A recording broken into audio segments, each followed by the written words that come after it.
इस क्लास में हम आपको SHE के बारे में बताएंगे। SHE की फुल फॉर्म होती है स्टैंडर्ड हाइड्रोजन इलेक्ट्रोड या नॉर्मल हाइड्रोजन इलेक्ट्रोड पोटेंशियल बेटा। तो इसका बेटा हम यूज़ करते हैं as a reference electrode. Reference electrode के रूप में यूज़ करके हम किसी अननोन इलेक्ट्रोड की इलेक्ट्रोड पोटेंशियल को क्या करते हैं बेटा, कैलकुलेट करते हैं। तो पहले हम आपको बता देते हैं SHE होता क्या है। SHE का मतलब होता है बेटा स्टैंडर्ड हाइड्रोजन इलेक्ट्रोड। इसमें हम स्टैंडर्ड स्टेट का मतलब होता है बेटा नॉन वैल्यू, और हाइड्रोजन इलेक्ट्रोड इसमें हम जो इलेक्ट्रोड यूज़ करते हैं वो हाइड्रोजन गैस को एक इलेक्ट्रोड के रूप में यूज करते हैं। अब मैंने आपको बताया स्टैंडर्ड का मतलब है नॉन वैल्यू। तो बेटा जब इसमें जो इलेक्ट्रोड पोटेंशियल है जिसके बारे में स्टडी करते हैं तो इसमें से हम पहले से हर एक को फिक्स करके चलते हैं नॉन वैल्यू। जैसे हम इसमें जो गैस ले रहे हैं हाइड्रोजन को, उसको 1 बार प्रेशर टेम्परेचर भी फिक्स करके रखते हैं। 298 केल्विन टेम्परेचर होता है, 298 केल्विन टेम्परेचर फिक्स होता है बेटा पहले से। और जो सॉल्यूशन होते हैं उसकी कंसंट्रेशन क्या रहते हैं, 1 मोलर HCl लेते हैं। इसमें बेटा एक प्लेटिनम फॉइल होती है, उसको कॉपर वायर से कनेक्ट करते हैं बेटा। तो ये तो हमारा SHE का बेटा क्या होगा, डायग्राम होता है। तो SHE का मतलब होता है स्टैंडर्ड, मतलब नॉन वैल्यू। जिस इलेक्ट्रोड का पोटेंशियल हम कैलकुलेट कर रहे हैं हाइड्रोजन गैस को इलेक्ट्रोड के रूप मान के, तो जब उसके हमने हर एक को नॉन वैल्यू मतलब फिक्स कर दिया, कंसंट्रेशन भी, टेम्परेचर भी, प्रेशर भी, तो उस पर उसका इलेक्ट्रोड पोटेंशियल क्या आता है, तो उसी को हम क्या बोलते हैं, SHE। इसमें होता है क्या बेटा, जो हाइड्रोजन गैस को हम इलेक्ट्रोड पोटेंशियल के रूप में ले रहे हैं, जैसे 1 बार प्रेशर का हाइड्रोजन गैस इसमें एंटर करती है तो वो बेटा इसके साथ इंटरेक्शन करती है गोल्ड फॉइल। ये प्लेटिनम फॉइल, ये क्या होता है, एक इनर्ट इलेक्ट्रोड होता है। ये सिर्फ अपनी सरफेस को क्या करवाता है, प्रोवाइड करवाता है बेटा। तो जैसे इसके साथ इंटरेक्शन करेगी इस पे ऑक्सीडेशन होगा, इस पे ऑक्सीडेशन होने के बाद तो इसमें से गैस क्या हो जाएगी, रिमूव हो जाएगी, और उस पर क्या हो जाएगा, रिडक्शन हो जाएगा। बट एक्चुअली में होता है क्या है, देखो बेटा इसमें अब जो बेटा इसमें HCl होता है तो H पॉजिटिव और Cl नेगेटिव आयन होते हैं। इसमें क्या होते हैं बेटा, H पॉजिटिव और Cl नेगेटिव आयन होते हैं। तो बेटा इसमें जो ऑक्सीडेशन और रिडक्शन होता है वो हमें देखना पड़ता है कैसे। तो जैसे बेटा हाइड्रोजन गैस इसमें एंटर किया बेटा तो इस पे ऑक्सीडेशन हो गया। अब आपको पता है ऑक्सीडेशन का मतलब क्या होता है, लॉस ऑफ इलेक्ट्रॉन, और ऑक्सीडेशन बेटा ऑलवेज एनोड पे होता है। ये बात याद रखना बेटा, ऑक्सीडेशन ऑलवेज क्या होता है, एनोड पे होता है। और ऑक्सीडेशन का मतलब क्या होता है, लॉस ऑफ इलेक्ट्रॉन। इसका मतलब क्या होता है बेटा, लॉस ऑफ इलेक्ट्रॉन। अब हाइड्रोजन गैस जैसे एंटर की तो इस पे क्या होगा बेटा, इस पे क्या होगा, ऑक्सीडेशन हो गया। तो इसने क्या किया, लॉस ऑफ इलेक्ट्रॉन किया, तो इसने अपने इलेक्ट्रॉन को लॉस कर दिया बेटा।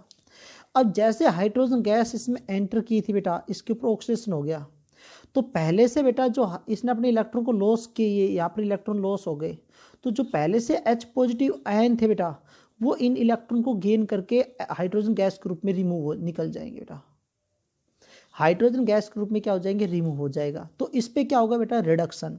और बेटा जो कैथोड होता है ना, कैथोड होता है उस पे ऑलवेज क्या होता है बेटा, रिडक्शन। कैथोड पे क्या होता है, always reduction, gain of electron, gain of electron. तो बेटा जो हाइड्रोजन इसमें पहले से आयन प्रेजेंट थे और जो हाइड्रोजन गैस एंटर की उस पर ऑक्सीडेशन हुआ, इन हाइड्रोजन आयन इसको गेन करके क्या होगा बेटा, रिडक्शन हो गया। और रिडक्शन का मतलब होता है बेटा गेन ऑफ इलेक्ट्रॉन, तो H2 गैस बन गया। तो हमने इसमें देखा बेटा इसी पे रिडक्शन हो रहा है और इसी ऑक्सीडेशन हो रहा है, तो इसमें कोई भी चेंज नहीं हो रहा। तो बेटा जो SHE का जो इलेक्ट्रोड पोटेंशियल होता है, SHE का जो इलेक्ट्रोड पोटेंशियल होता है, स्टैंडर्ड इलेक्ट्रोड पोटेंशियल होता है, वो उसकी वैल्यू ऑलवेज क्या होती है, 0। इसकी वैल्यू ऑलवेज क्या होती है बेटा, 0। तो इसलिए हम इसको ऑलवेज यूज करते हैं as a reference electrode. Reference electrode का काम होता है हम किसी और का इलेक्ट्रोड पोटेंशियल कैलकुलेट करने के लिए। जैसे बेटा मैं इसका भी एग्जांपल बताता हूँ। जैसे आपने देखा होगा जब आप इलेक्ट्रोकेमिकल सेल स्टडी करते हो तो हम 2 बिगकर हाफ सेल रिएक्शन लेते हैं बेटा। तो 2 हाफ सेल रिएक्शन लेते हैं तो दोनों को हम एमीटर से कनेक्ट करते हैं और साल्ट ब्रिज लगाते हैं, और सर्किट पूरा करते हैं तो हमारा कैथोड होता है, ये हमारा एनोड होता है। तो जैसे सर्किट पूरा करते हैं तो वो वोल्टेज या करंट बताता कितना फ्लो हो रहा है। बट उससे हमें ये नहीं पता चलता भाई जो राइट वाला है इलेक्ट्रोड वो कितनी वोल्टेज दे रहा है, लेफ्ट वाला कितना करंट सप्लाई कर रहा है, तो हमें ये पता नहीं चलता। तो ये बताने के लिए भाई एक साइड का हाफ सेल रिएक्शन कितनी हो रही है, कितना इलेक्ट्रोड पोटेंशियल जनरेट कर रहा है, हाफ सेल रिएक्शन वाला इलेक्ट्रोड पोटेंशियल कितना इलेक्ट्रोड पोटेंशियल जनरेट कर रहा है। जैसे इस वाला अगर हमें इसका पता हो तो आपने देखा होगा उसमें हम कॉपर लेते थे और एक में जिंक लेते थे, तो ओवरऑल जो हमारा रिजल्ट आता था वह 1.1 वोल्ट आता था। अब हमें ये नहीं पता भाई कॉपर इलेक्ट्रोड ने कितना करंट प्रोड्यूस किया, जिंक इलेक्ट्रोड ने कितना करंट प्रोड्यूस किया। तो हम यूज करते हैं बेटा रेफरेंस इलेक्ट्रोड। रेफरेंस इलेक्ट्रोड का मतलब हो गया SHE। तो हम एक की जगह ना SHE को रख देते हैं, एक की जगह हम क्या रख देते हैं, SHE को रख देते हैं, क्योंकि बेटा इस पे रिडक्शन भी हो सकता है, ऑक्सीडेशन, दोनों प्रोसेस होती है बेटा।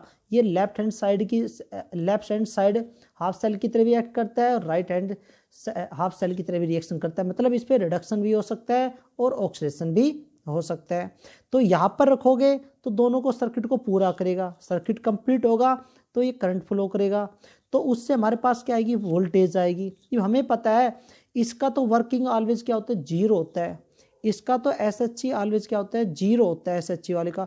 तो जो ओवरऑल रिजल्ट आएगा वो किसका होगा, राइट हैंड साइड का। जो राइट हैंड साइड में इलेक्ट्रोड होगा उसका वो वोल्टेज होगा, उसका इलेक्ट्रोड पोटेंशियल होगा। एक बार हम इसको क्या रख लेंगे, राइट हैंड साइड रखेंगे, तो उससे हमारा जो लेफ्ट हैंड साइड में इलेक्ट्रोड है उसका इलेक्ट्रोड पोटेंशियल हम ऐसे कैलकुलेट कर सकते हैं। तो सबसे इसका जो मेन है ना, हम इसको यूज करते हैं रेफरेंस इलेक्ट्रोड के रूप में।